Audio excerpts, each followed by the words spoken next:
नमस्ते,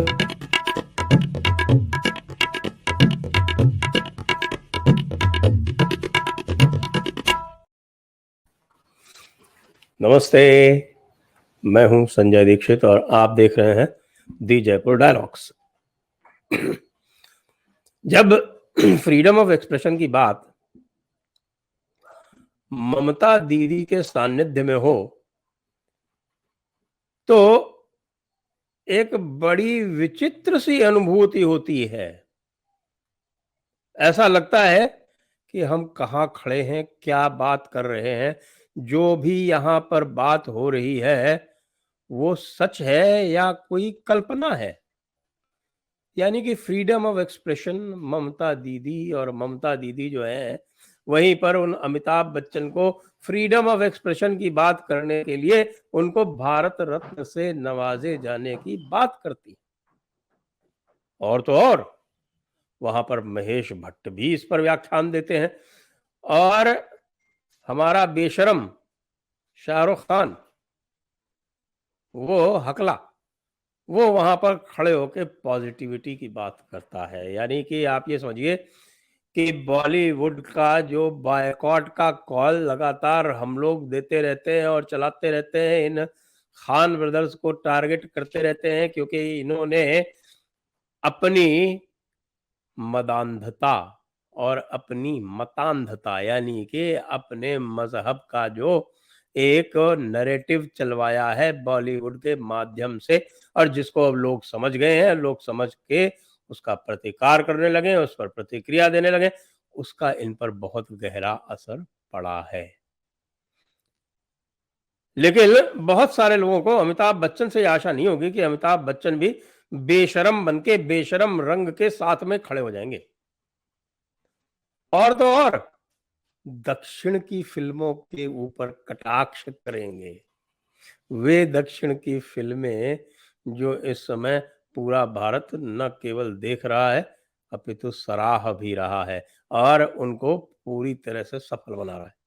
क्यों? ये अमिताभ बच्चन कौन है? इन अमिताभ बच्चन के पिता हरिवंश राय बच्चन थे। हरिवंश राय बच्चन हिंदी के बड़े कवि हुए हैं। यद्यपि जो उनकी सबसे सफल कृति थी वो मधुशाला थी, और मधुशाला का वस्तुतः यदि माने तो उसका भारतीय परिवेश के साथ कोई बहुत गहरा संबंध नहीं है।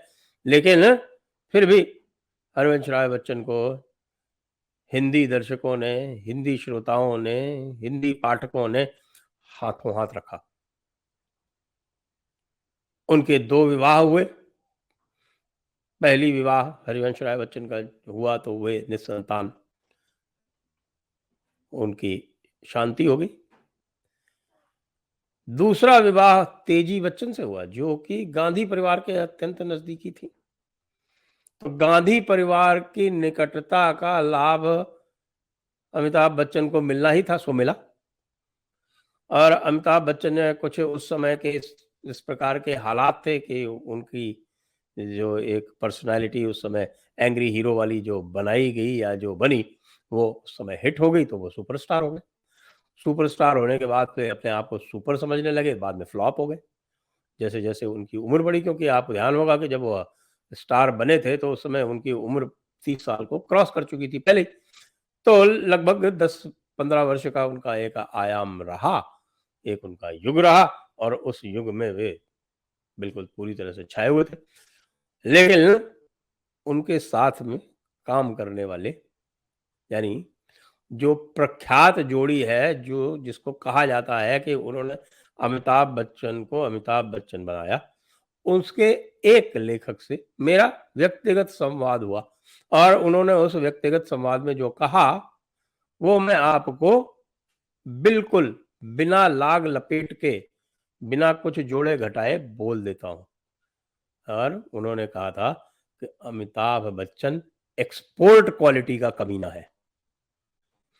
उस समय तो मैंने इसको बहुत गंभीरता से नहीं लिया, क्योंकि मैंने सोचा कि भाई इनके कुछ आपस के व्यक्तिगत संबंध खराब हो गए होंगे, कुछ इनके आपस में मनमुटाव हो गए होंगे, इनका ब्रेकअप हो गया होगा, इस कारण से ये ऐसा कह रहे हैं। लेकिन जैसे जैसे आप अमिताभ बच्चन के व्यक्तित्व में गहराई तक जाते हैं तो आप ये पाते हैं कि ये जो उक्ति है यह पूर्णतः सत्य है और इसके ऊपर छाप या ठप्पा अमिताभ बच्चन ने अभी लगा दिया। अमिताभ बच्चन ने अमर सिंह के साथ जो किया वो भी भूलने वाली बात नहीं है। याद दिला दूं आपको कि जब इन्होंने अपनी नई कंपनी बनाई थी, अमिताभ बच्चन प्रोडक्शंस कंपनी, तो वो जब बुरी तरह से फ्लॉप हो गई, बुरी तरह से फेल हो गई, इनका घर-बार जो था वो बिकने पे आ गया, तब अमर सिंह जी ने इनकी सहायता की थी। और अमर सिंह के माध्यम से ये जो जया बच्चन है, थाली के छेद वाली, समझ गए होंगे आप, तो ये जो थी वो राज्यसभा की सदस्या बनी, 4 बार बनी। और वो अमर सिंह जी जो थे वो बाद में समाजवादी पार्टी से दूर हो गए और अमिताभ बच्चन ने भी उनसे दूरी बना ली।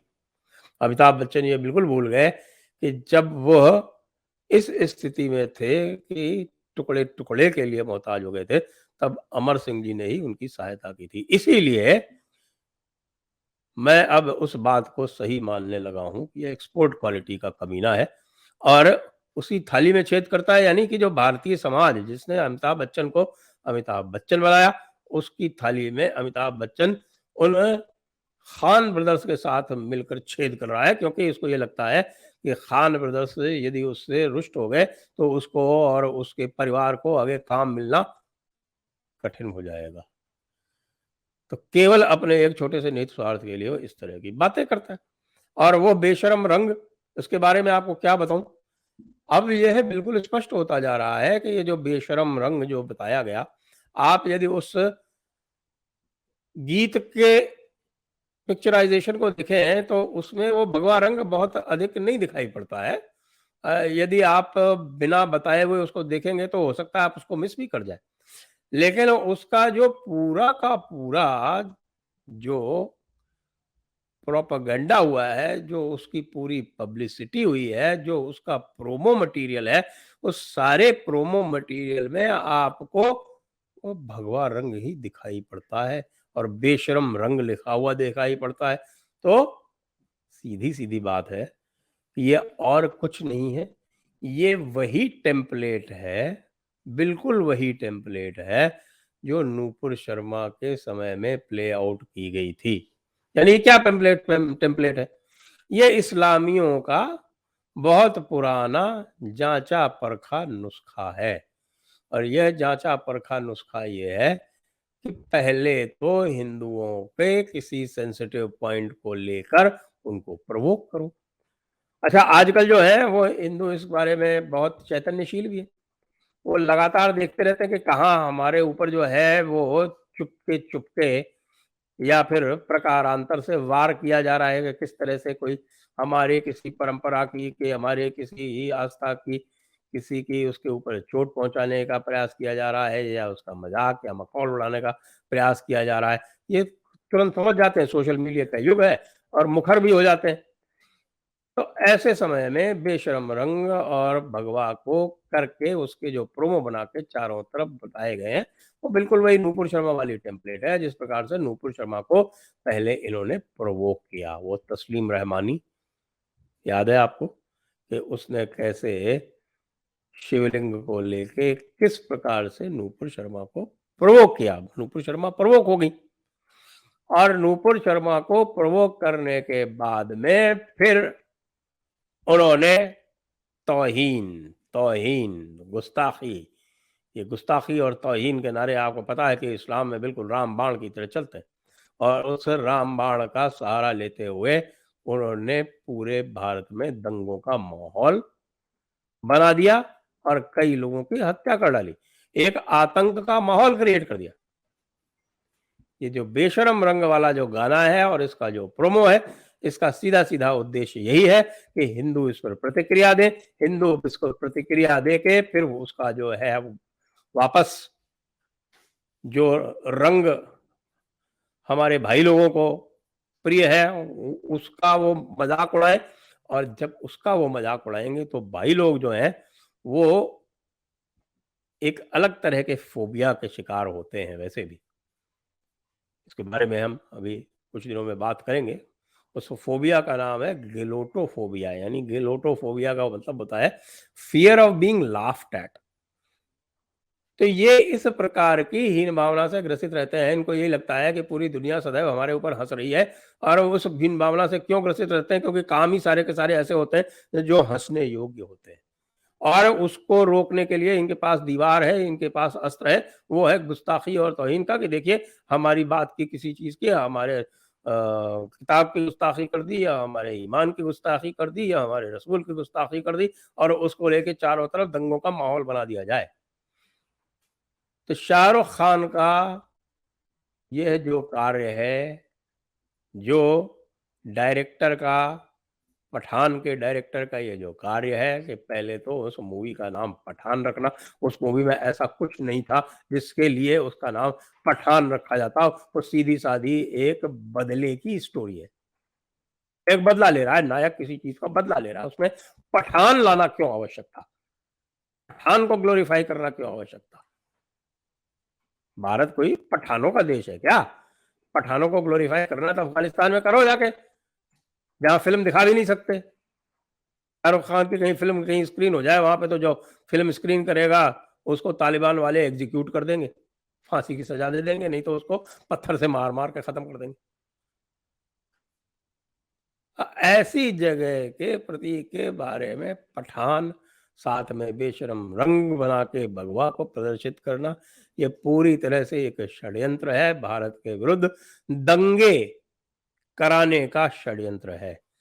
और ये अमिताभ बच्चन, ममता बनर्जी, ये सब जो है इन दंगों से अपना लाभ उठाने की प्रतीक्षा में है संभवतः।